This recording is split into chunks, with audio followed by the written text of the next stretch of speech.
Hey, so I've been called to go live about karma yoga, which is essentially action, doing stuff in God's service. So the first point is to acknowledge that the cause of all existence and everything here is God, and we wouldn't be here without Him. So in the Bhagavad Gita, Krishna tells Arjuna, his disciple, the different kinds of yoga. There are so many different kinds of yoga. And what we're seeing now in the world today, especially amongst many spiritual impersonalists and Buddhists, are just renouncing everything and just going to live, under a tree or on the top of the mountain for the rest of their lives and just sort of become stillness and nothingness, which kind of defeats the whole point of human existence and why we're here. In the third Matrix movie, Neo is trapped in between Maya, or the Matrix, and the real world, or the spiritual world, you could call it, in limbo, and that is the train station. In that train station, he meets a character called Ramachandra, which sounds very similar to Ramachandra, who is the seventh incarnation of Lord Vishnu. And Ramachandra, who is basically a self-aware program within the Matrix, talks to Neo about karma, which is also what he calls what I'm here to do. So this is really profound, and it's a very moving scene because he goes into the words we use in order to describe a reality. And he says, he talks about love, and Neo says, well, I didn't realize that programs in the Matrix could feel or talk about love. And Ramachandra says, well, love is a word, like karma, but it is the connection that the word implies. So in chapter 5 of the Bhagavad Gita, Krishna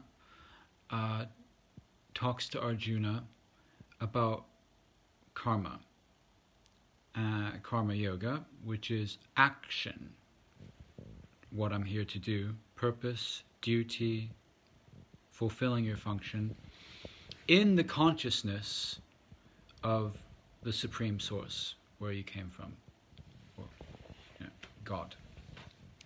So he recommends that even beyond having to renounce everything and just be this ascetic monk in the middle of nowhere, you can actually live your human life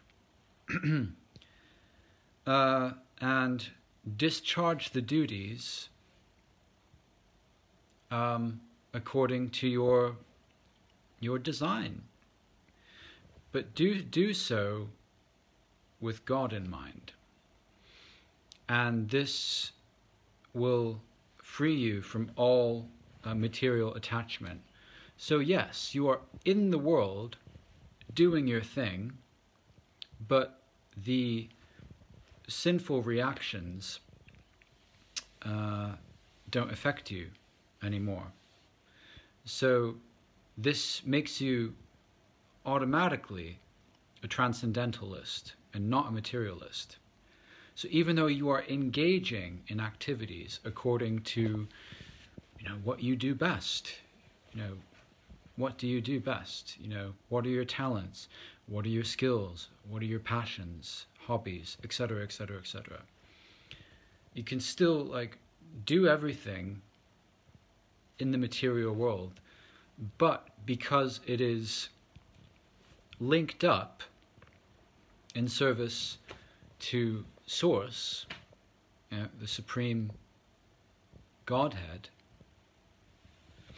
then you are free from sin, and sin in the sense of reactions which are based on fruitive results.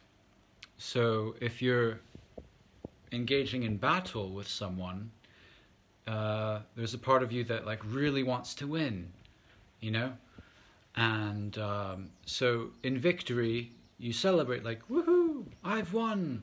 But in defeat, you know, the opposite of that, or the flip side of the same coin is you get really depressed and bogged down because you've been defeated. So within the material dualistic world, life is a sort of battlefield. You know, we're all kind of battling each other one way or another, you know. So at that sort of base material level where there's duality, it's the battlefield, and that is basically the Kurukshetra. It is, you know, the battlefield of life. It's a great, you know, it actually really happened in history, but it can also be used as an allegory for the battlefield of life, you know. Or in this materialistic conception, there is duality. There is me versus you, you know, and we play. But when we fight each other, I'm saying fighting because in the Bhagavad Gita, he's talking to Arjuna, who is by nature, by design, a warrior. So when he's fighting or discharging his duty, he is free from sinful reaction, which is like, if he wins, he wins. If he loses, he loses. It doesn't matter because he is the self, deep down. So yeah, in the 3D, life is a battlefield. But you could say, call it 5D and above, the meta-physics of life is a game. So we are all the one self, or Brahman, playing in the battlefield of life. Down here, our mind and body conditioning and our personal fixed identity within the mind and body conditioning, we take it seriously, too seriously, like, I have to win, or I can't lose. But even if you win or lose, just you need to remain equiposed, because down here is the illusion. You know, these arise from sense perception, you know. Up here in the 5D and above, the metaphysics, it's all a game. So game, the higher perspective is life is a game. Lower perspective is life is a dualistic battlefield. So, but because we are all one, the one self, having an experience of duality, our transcendental position is knowing that it's just a game. And so there we go. And whatever we do in life, you know, you might be a poet, a painter, a singer, an accountant, whatever, a scientist, a preacher, a coffee shop owner, an engineer, an electrician, it doesn't matter. What gets you bogged down in the material conception of life is working in order to make money, in order to put food in your mouth, and to perpetuate that cycle of samsara, which is the illusion, and always leads to misery. You break free of that by doing, you know, everything you do, passions, talent, work, etc., and offer it to the Supreme. You know?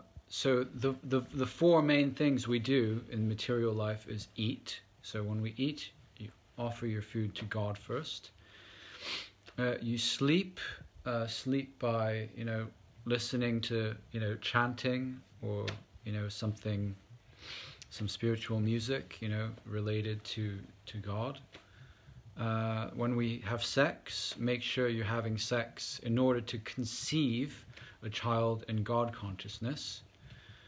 And when you're defending or fighting, make sure you're fighting in the name of God, and that makes things, all the better, So whatever you do, offer it to the Supreme,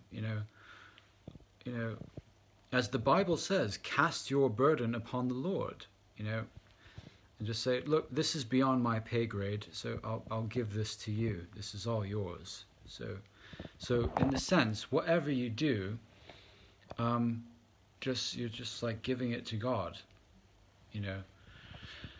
and that makes life all the more fresh and energizing and much more worth living,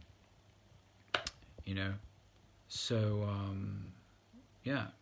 just dedicate everything to God, and that goes beyond having to become some withdrawn ascetic monk who renounces everything, because the whole point of material human existence is to do stuff, because we all have God-given skills and passions and talents, so let's use them in God's service. It's a no-brainer, really. It's so obvious and logical. So that's Karma Yoga from the Bhagavad Gita, the only book you'll ever need in your library. And I'll post a link to that chapter in the comments below. All right, thanks for listening.